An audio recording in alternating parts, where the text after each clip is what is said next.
Vasthouden en vertragen, dat zijn belangrijke elementen bij het tegengaan van hoogwater. De natuur helpt daarbij soms zelf een handje en dan hoeft er niet te worden ingegrepen. Dit heeft vorig jaar ook meegeholpen, begrijp ik, hè? Ja, zeker. Dit is een mooi voorbeeld van de natuur als bondgenoot zien. Door dit hier te laten liggen, wordt het water wat tegengehouden, stuwt het hierachter een beetje op. Dan wordt het dus afgeremd, maar krijgt ook wat meer ruimte en loopt het eerder hier het dal in plaats van dat het richting Meersen gaat. Ja, dus Patrick, het vertraagt dan ook weer, hè? Wat ook bijvoorbeeld de bladeren in de bomen deed. Ja, klopt. Dit is echt zo'n maatregel die helpt om het water te vertragen en ook te zorgen dat het inderdaad de ruimte gaat pakken in het Guldal.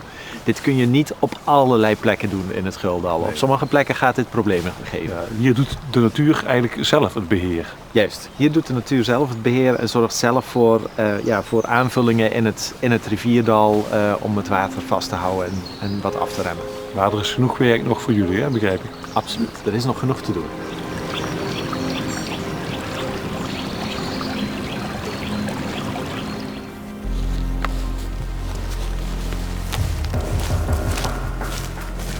Neem ons even mee, waar staan we hier precies? We staan hier in een moerassige zone in het natuurgebied Ingendaal. En deze zone is bij de realisatie van dit natuurgebied ook aangelegd met als doel om het water wat vanuit het plateau door het Hellingbos, het Ravensbos hier het Ingendaal inkwam toen het nog landbouwgebied was en rechtstreeks naar de Geul ging, langer vast te houden. Ja, het werkt dus. Het werkt. Het water komt nu hier daar ongeveer bij die populier met die marentakken aan, die bolletjes, komt het gebied in. En in plaats van rechtstreeks naar de Geul toe is dat omgebogen en mag dat hier nu gewoon oppervlakkig afstromen en infiltreren. Ja. Zodat je het water langer vasthoudt. Ja, ook de vertraging die zo belangrijk is, die gebeurt hier ook. Hè? Ja. Ja. Maar het houdt natuurlijk niet alles tegen. Nee, het houdt niet alles tegen, helaas niet. Maar goed, dit zijn wel voorbeelden van maatregelen die je ook elders in het Guldal zou kunnen toepassen. Het is beheer in feite. Dit is inrichting en beheer. En het beheer wat hier nu plaatsvindt is vooral het begrazingsbeheer wat door de dieren, de Galloways en de konings plaatsvindt. Verder doen we er niks aan. Ja. Maar ze mogen niet te veel grazen, toch? Als het water wordt tegengehouden. Nee, inderdaad. Het is zoeken naar de balans. En nu moet er voldoende voedsel staan dat ze de winter doorkomen.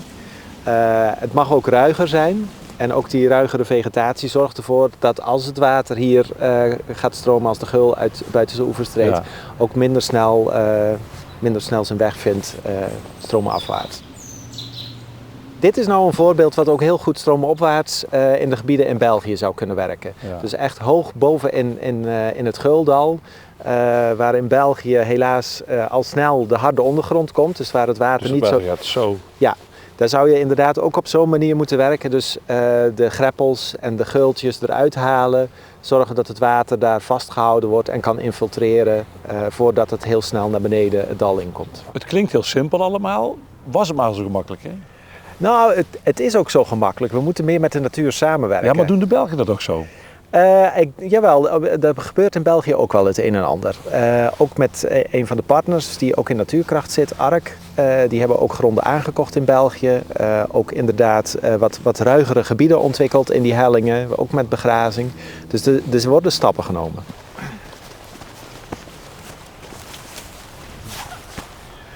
Ja, Robert, kijk, als je nu hier staat, dan zie je een beetje wat het verhaal met die druppel is. Rechts, dat groene grasland, daar gaat die druppel heel snel naar beneden. Ja. Terwijl die links van de afrasting veel meer moeite moet doen om beneden te komen. En misschien zelfs niet eens beneden komt, maar infiltreert. Ja, zo simpel is het. Zo simpel is het, ja.